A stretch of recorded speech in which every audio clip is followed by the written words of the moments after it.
So now I've got some context questions for you on how context shapes some of these great skills and tools. So here's my first one. Ever since the pandemic, we are in this weird place right now, hybrid, in person. Some companies are requiring more in person.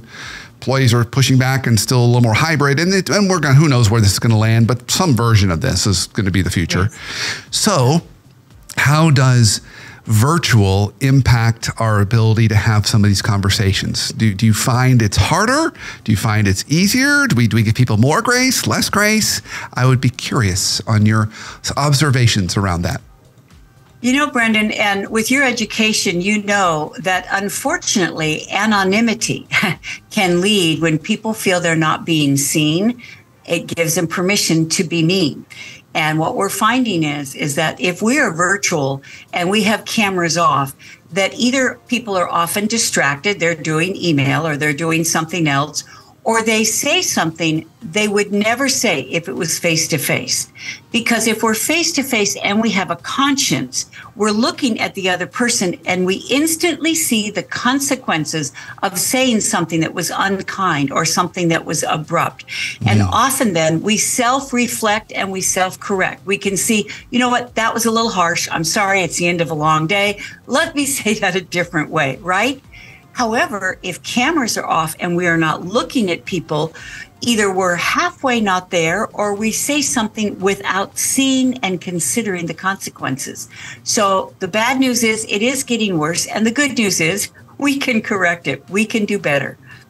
So is there any tips or tricks you might have for us if we find ourselves in virtual settings like that, where, you know, we're trying to have one of these conversations and it's, you know, employee or a manager, but we've never actually met? How might we navigate that differently? I'm so glad you said that, because there's a technique called name the game, and it's often when something is going wrong. Like if we work for a senior and a junior, a father-son team or something like that. I remember an office manager said to me, you know, it's so frustrating. Senior will come in and say, you know, this is my top priority. And then half an hour later, junior comes in and says, no, this is the top priority.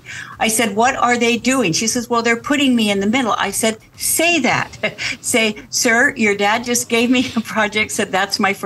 Please don't put me in the middle. Now, name the game also works in positive situations. So if we're a leader and we've got an international team, say, I have not had the opportunity or privilege to meet all of you, and I would like us to feel connected even though we're on different continents. So today, I'm going to ask each of you to give a 60-second introduction, not just professional, personal. So, we find out we both coach our son's soccer league. We find out we're both athletes or sing in the choir, so that we are connecting with each other personally and professionally, and we are a team that pulls together instead of pulls apart. So by asking people to put their cameras on, by giving them an opportunity to give a hook on which to hang a conversation. So they're not just our tech team, it's that we find out that we both went to the same college, or that we both are into football or whatever, that we are taking responsibility for creating connective tissue, even if we're miles apart.